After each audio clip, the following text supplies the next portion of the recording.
Mas, korupsi itu bagus kalau benar dimanfaatkan untuk ekonomi. Demikian awal dialog melalui telepon dengan sahabat saya yang sudah senior namun sangat hobi belajar. Saat ini dia sedang mengambil doktor ekonomi di Missouri University. Bulan lalu saya dikirimi olehnya buku karya terbaru Stephanie Kelton yang berjudul Deficit Myth yang baru saya baca separuh. Walau baru separuh, sepanjang membaca kepala saya berkesimpulan bahwa kalau ini dibaca banyak anak muda, maka bubrah ilmu ekonomi yang diajarkan kampus-kampus ternama. Komentar saya, ini adalah buku berbahaya. Mudah-mudahan anak milenial dan Gen Z tidak mau dan jangan baca buku ini. Kalau baca nanti mereka menggulingkan tetua-tetua pejabat saat ini. Pokoknya jangan baca. Biarlah anak muda ini tetap main TikTok, e-games dan sosmedan saja. Jangan jadi pinter. Kalau anak milenial baca buku ini, lalu nanti ketika menjadi pengelola negara di tahun 2024 dipakai, bisa-bisa jadi negara superpower Indonesia di tahun 2045. Di mana hal ini mempermalukan generasi tetua sekarang yang menjabat, yang sudah diingatkan, disarankan untuk ubah segalanya sekarang agar tahun 2030 jadi nomor 1 Indonesianya. Tapi tetap ngotot pakai cara lama yang belum terbukti dan jalan dengan baik. Tapi saya yakin anak muda milenial nggak akan baca buku-buku beginian. Saya juga yakin anak muda di bawah 40 tahun nggak akan punya biji untuk masuk ke dalam pemerintahan karena nggak berani melawan yang tua-tua. Walaupun milenial tahu semua bahwa old system doesn't work, saya yakin nggak akan berani anak-anak mudanya. Kalaupun berani, strateginya mereka nggak punya. Orang nggak pernah belajar bela negara. Memang secara sistemik anak muda ini memilih menerima dirinya dibodohkan agar memilih diam dan menjadi mati angin seperti saat ini. Anak muda dibuat inferior sejak 20 tahun yang lalu by sistem. Saya yakin nggak punya cukup modal anak muda sekarang untuk menjadi pemimpin bangsa. Kalaupun punya, pasti nggak bisa merapatkan barisan. Kalaupun punya, pasti nggak bisa membangun organisasi yang solid, masif, militan.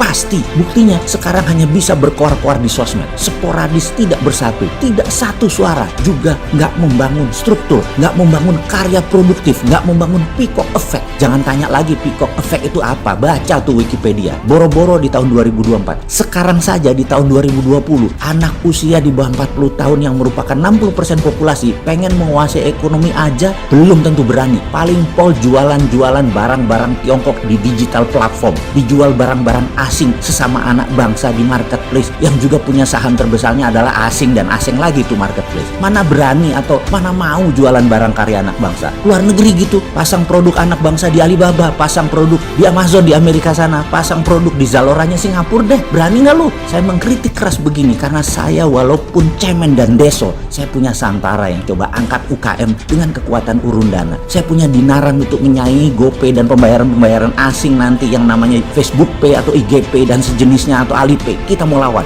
walaupun masih merayap, tapi nggak ngomong doang kayak buzzer di negeri seberang. Juga video kali ini bukan buat buzzer, tapi buat kalian sahabat muda. Saya tantang nyali kalian untuk menjadikan Nusantara di tahun 2024 menjadi negara besar dengan tenaga kalian, pikiran kalian, hati kalian. Kalau kalian memang punya nyali untuk NKRI menjadi berdaulat, lakukan sekarang. Atau kalian masih ingin lagi kekuasaan ini dikasih kepada tetua-tetua seperti saya yang kemungkinan besar hanya memperkaya diri sendiri dan kelompok saya. Muak harusnya kalian dengan orang tua-tua macam kami yang memang dididik agar taklid, takut dengan Tiongkok dan Amerika dan membuat kalian tak bernyali. Sungguh, kalau kalian ingin perubahan harus konstitusional. Bangun diri Anda dalam 2 tahun ke depan hingga tahun 2020. Selama itu, kalian bangun kekuatan ekonomi. Lalu di tahun 2022 sampai 2024, kalian bangun kekuatan politik. 2024 sampai 2029, ambil dan kendalikan. Itu tahun kalian. Bangsa ini bisa besar hanya jika dikelola mereka yang mengerti perkembangan zaman. Ribuan buku baru, pengetahuan bagus terbukti, sangat efektif bisa dijalankan, tersedia ilmu baru yang up to date, siap kalian gunakan. Kalau kalian berani, tinggalkan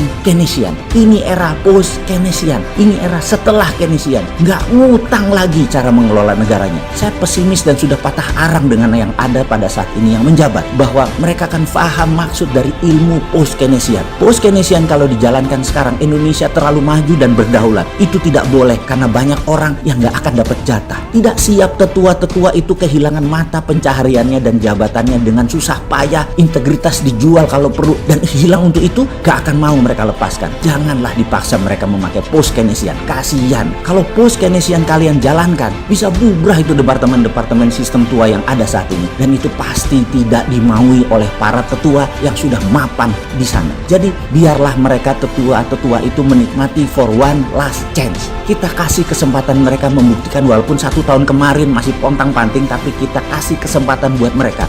Maunya mereka. Monggo buktikan diri Anda, wahai para tetua. Mau berapa lama? 1 tahun, 2 tahun, atau sampai 4 tahun lagi? Monggo. Tapi kalian anak muda, kalian harus melihat ke depan. Bangun ekonomi kalian secepat-cepatnya bersama-sama. Buatlah rencana besar. Lakukan baby step-nya segera sekarang. Kembali ke pernyataan kurang ajar sahabat saya di awal. Kok bisa korupsi nggak masalah? Gila kamu. Demikian saya nyolot. Dia mengatakan, benar, secara moralitas dan spiritualitas mungkin korupsi itu pendosa dan pasti dosa, dan itu salah. Namun sisi ekonomi kan melihatnya adalah kemanfaatan ekonomi untuk banyak orang. Demikian dia mengawali argumennya yang dilanjutkan. Kalau korupsi dipakai untuk foya-foya, belanja hal produktif, itu bisa berefek bagus untuk ekonomi. Maksudmu? Saya masih nyolot. Dia pun melanjutkan menjawab, sayangnya orang korupsi itu takut belanja-belanja harta korupnya, tapi memilih disimpan. Paling top 20%-nya dibelanjakan barang konsumtif itu lagi. Sisanya dia simpen karena takut ketahuan atau ditaruh di luar negeri. Ketika mereka ke luar negeri,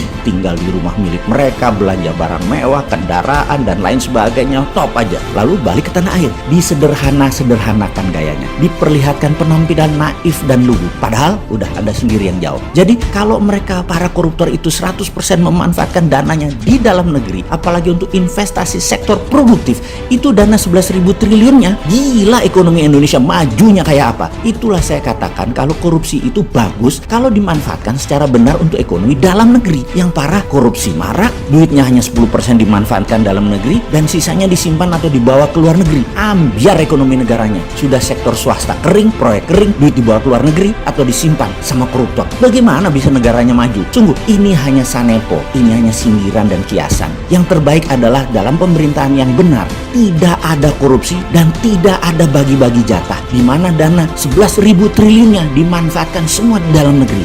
Kalau itu terjadi, top markotop dah Indonesia.